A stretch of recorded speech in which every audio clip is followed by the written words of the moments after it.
अपने जीवन में जब वो धरती के ऊपर जी रहा था तो सब कुछ उसने अपनी मनमानी की, अपनी मर्जी के साथ जिया, लेकिन मरने के बाद में वो बहुत सारा दुख को भोगया।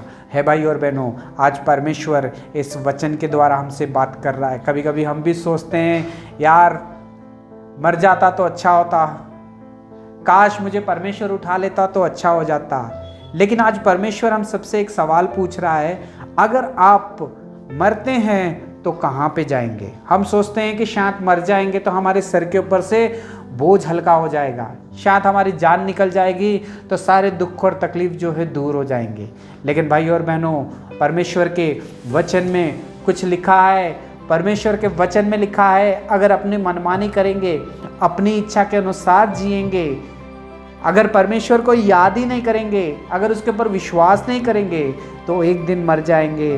तो वचन में कहता है कि वो नरक की आग में हमें भेजा जाएगा। और नरक की आग में जो इस तरह से लिखा है कि कीड़ा जो है मरता नहीं है और आग कभी बुझती नहीं है भाई और बहनों, ऐसी आग से, ऐसे नरक से बचाने के लिए ही प्रभु यीशु मसीह जो है इस दुनिया में आया, आपके लिए, मेरे लिए, आपके लिए, मेरे लिए। वो इसीलिए इस दुनिया में आया ताकि जो कोई उसके ऊपर विश्वास करेगा वह नाश ना होगा परंतु अनंत जीवन का वो वारिस बन जाएगा। है भाई और बहनों, लेकिन इस धनवान ने जो था परमेश्वर के वचन के ऊपर ध्यान नहीं किया।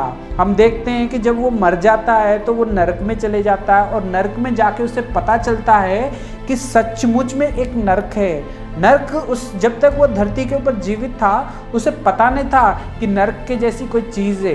कैसा पता होता?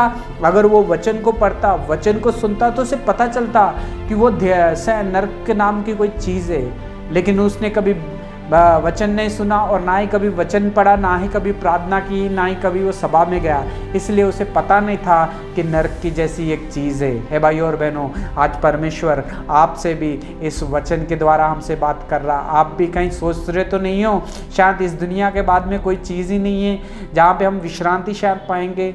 है भाई और बहनों, अगर परमेश्वर के ऊपर विश्वास नहीं करोगे, अपनी मनमानी करोगे तो भाई और बहनों एक दिन हम भी इस दुनिया को छोड़ के चले जाएंगे। और कहाँ जाएंगे? अगर हम परमेश्वर के ऊपर विश्वास रखेंगे तो उसके साथ अनंत जीवन का वारिस बनेंगे। अगर हम उसके ऊपर विश्वास नहीं करके अपनी मनमानी करेंगे तो एक दिन हमें नरक की आग में डाला जाएगा, जहां लिखा है कि आग बुझती नहीं है और कीड़ा कभी मरता नहीं है। तो भाई और बहनों, आज परमेश्वर इस वचन के द्वारा हमसे बात कर रहा है।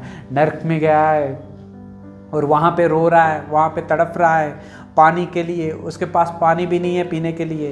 वो अब्राहम से विनती कर रहा है, अब्राहम से विनती करके कह रहा है कि मेरे और भी 5 भाई है, मेरे और भी 5 भाई है, वो मैं चाहता हूँ कि वो जो है नरक में ना आए।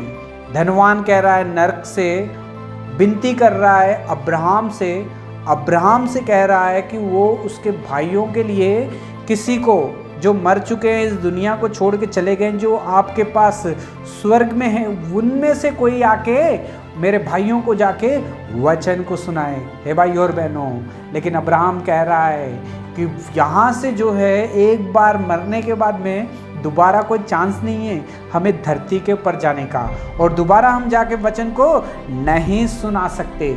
जो कुछ भी है हमें इसी धरती में जब हमें वचन सुनाया जाता है तो हमें विश्वास करना चाहिए। हमें काफ़ी बार मौका मिलता है, हमें काफ़ी बार वचन भी सुनाया जाता है, हमें काफ़ी बार मीटिंगों में लोग लेके चले जाते हैं कि यार वचन सुनते हैं जाके, लेकिन कभी कभी हम जो है नेगलेक्ट कर देते हैं। हे भाई और बहनों, जो कोई भी वचन को नेगलेक्ट कर रहा है, आज परमेश्वर उनसे बात कर रहा है कि मरने के बाद में जो है अवसर नहीं मिलेगा। अवसर जो है ये जीवित रहने से ही मिलेगा।